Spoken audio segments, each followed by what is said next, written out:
Arihant Commerce Academy, Barnagar, guiding you towards a successful future. Hello learners, तो आज हम कर रहे हैं chapter 2 valuation of goodwill. Chapter 1 हमारा पूरा हो चुका है विथ एमसीक्यू। तो अगर आपका मिस हो गया है तो आप पहले चैप्टर नंबर 1 देखिएगा। तो बेटा आज जो हमारा चैप्टर है वैल्यूएशन ऑफ गुडविल, पहले इसको हम चैप्टर के नाम को ही समझते हैं, गुडविल और वैल्यूएशन। ठीक है, पहले हम गुडविल समझते हैं। तो आपने जैसा क्लास 11 में पढ़ा था, गुडविल मतलब होता है रेपुटेशन ऑफ द बिजनेस। ठीक है, which helps the business to earn super profits. Goodwill वो रेपुटेशन है बिजनेस की जो उसको ज्यादा प्रॉफिट कमाने में मदद करती है। ये सिंपल सी गुडविल की डेफिनेशन है।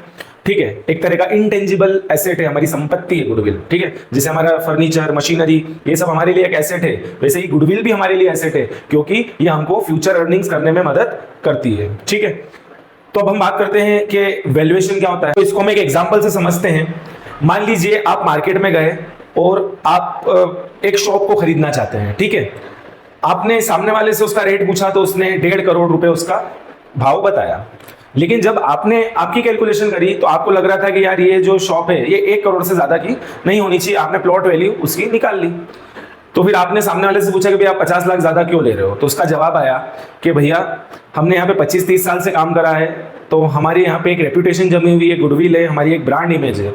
तो अगर आप यहाँ पे बिजनेस डालोगे तो आपको शुरू से ही क्या होगा, अच्छी सेल्स मिलेगी, अच्छा बिजनेस मिलेगा। तो इसीलिए हम क्या कर रहे हैं, आपसे एक्स्ट्रा पैसे गुडविल के ले रहे हैं, और ये सही भी बात है। तो अब बात ये आती है कि जो 50 लाख रुपए वो सामने वाला ले रहा है वो उसने कैसे वैल्यू करा। ठीक है, वैल्यूएशन कैसे करा, तो वही हम इस चैप्टर में समझने वाले हैं वैल्यूएशन ऑफ गुडविल में।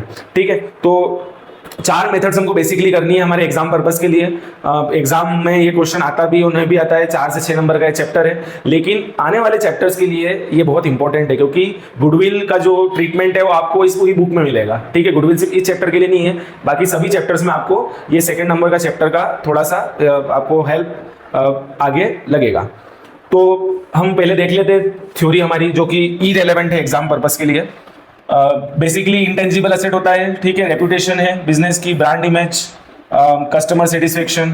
ठीक है, इसके बाद एक तरह का इंटेंजिबल एसेट होता है, कोई फिक्स लाइफ नहीं होती है, ट्रांसफरेबल होता है। ठीक है, ट्रांसफरेबल मतलब आप इजीली गुडविल को बेच सकते हो। ठीक है, पैसे कमा सकते हो गुडविल का। फिक्स लाइफ मतलब होता है कि भैया आज गुडविल है तो कल नहीं भी हो, है ना, कोई भरोसा गुडविल का नहीं है। तो इसके बाद हमारे फैक्टर्स जो गुडविल को इंपैक्ट करते हैं। फैक्टर्स मतलब कौन सी ऐसी चीजें गुडविल को डाउन और अप कर सकती है। तो हमारा क्वालिटी ऑफ प्रोडक्ट, हमारी लोकेशन, मोनोपोली कंडीशन, अगर आप अकेले ही वो प्रोडक्ट बेचते हो तो फिर क्या है, ये मोनोपोली कंडीशन में आएगी। ठीक है, फिर है डिग्री ऑफ कंपटीशन, अगर कंपटीशन ज्यादा है तो गुडविल आपकी कम रहेगी, कंपटीशन कम है तो गुडविल ज्यादा रहेगी। कस्टमर सेटिस्फेक्शन, ठीक है, कस्टमर आपसे अगर सेटिस्फाइड है तो भी गुडविल आपकी अच्छी रहेगी। तो ये कुछ फैक्टर्स थे। अब हम बात करते हैं need for valuation of goodwill. तो पहला है admission of new partner, retirement और death of a partner, change in profit sharing ratio. ठीक है, तो ये कुछ सर्कमस्टांसेस है जहां पर हमको क्या होगा, गुडविल की वैल्यूएशन लगेगी। एडमिशन जो हमारा चैप्टर नंबर 4 है, रिटायरमेंट जो हमारा चैप्टर नंबर 5 है, डेथ हमारा चैप्टर नंबर 6 है, ये हमारा चैप्टर नंबर 3 है। तो यहाँ पर हमको गुडविल को वैल्यू करना पड़ेगा। ठीक है, तो इसीलिए हम इस चैप्टर को पढ़ रहे हैं कि वैल्यूएशन कैसे करते हैं, ताकि जो हमारे आने वाले चैप्टर्स है उसमें हमको फायदा मिल जाए। अब लास्ट बेटा ये जो पॉइंट है ये इंपॉर्टेंट पॉइंट है। अकाउंटिंग स्टैंडर्ड 26 जो है वो गुडविल के बारे में है।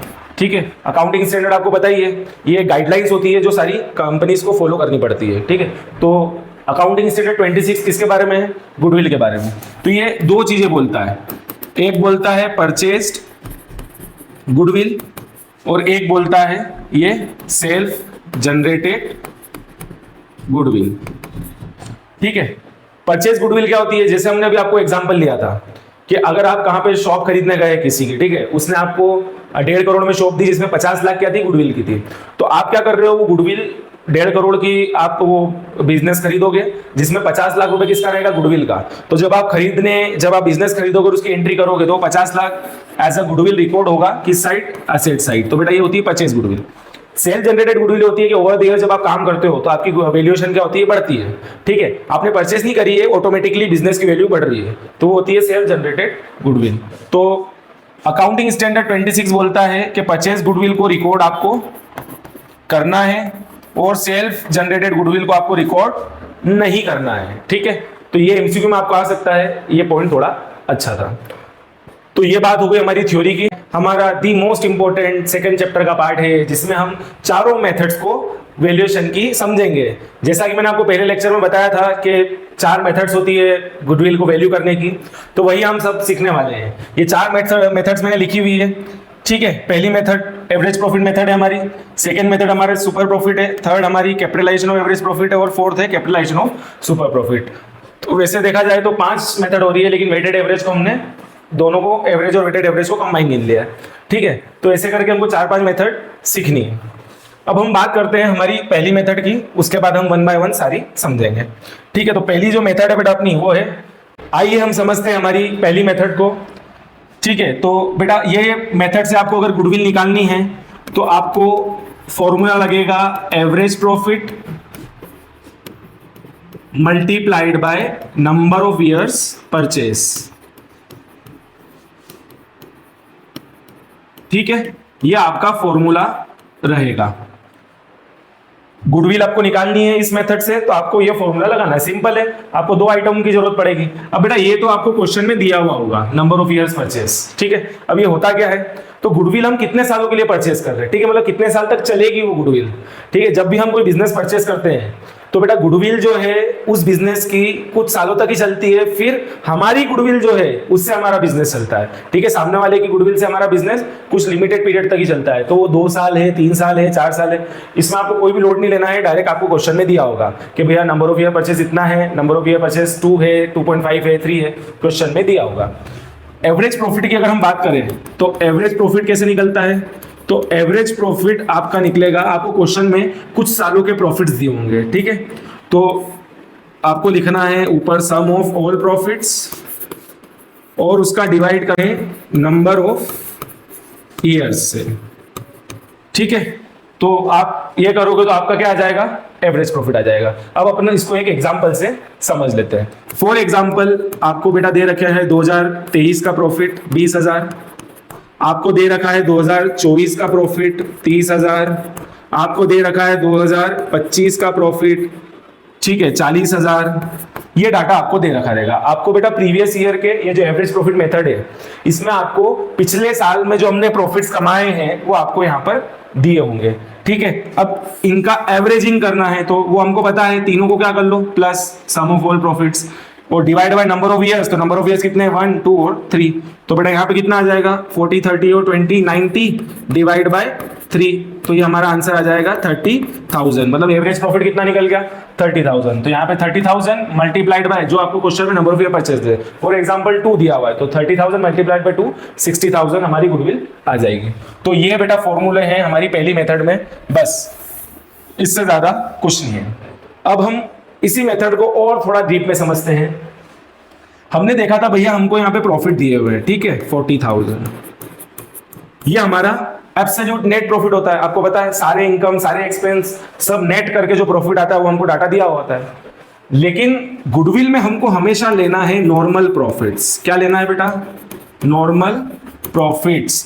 एबनॉर्मलिटी को इसमें इंक्लूड नहीं करना है, नॉर्मल प्रॉफिट्स हमको लेना है।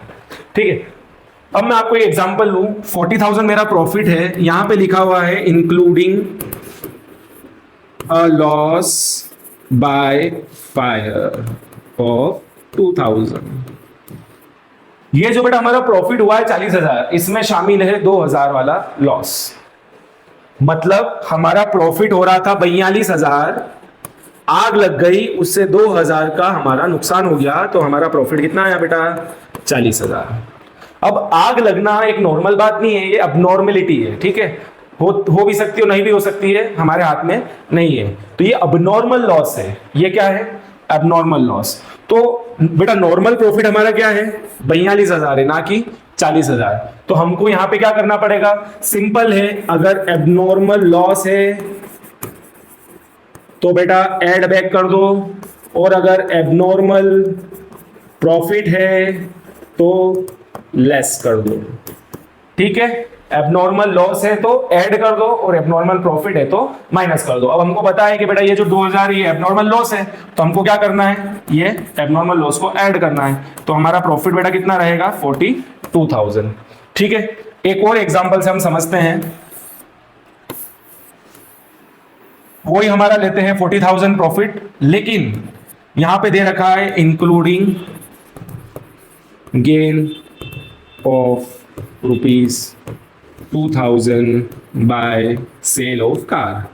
अब बेटा कार बेचने पे जो प्रॉफिट हुआ है ये भी हमारा कोई रेगुलर इनकम नहीं है, एबनॉर्मल इनकम है हमारी। तो मैंने आपको बताया था जब भी एबनॉर्मल इनकम आए मतलब हमको क्या करना है, माइनस करना है।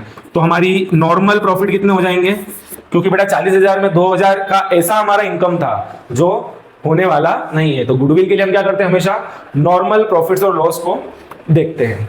ठीक है, तो आई होप आपको ये पहली जो मेथड है वो आपको समझ में आई होगी। बेटा इसमें इतना ही है, बाकी हम आगे क्वेश्चन करेंगे तो समझ में आए।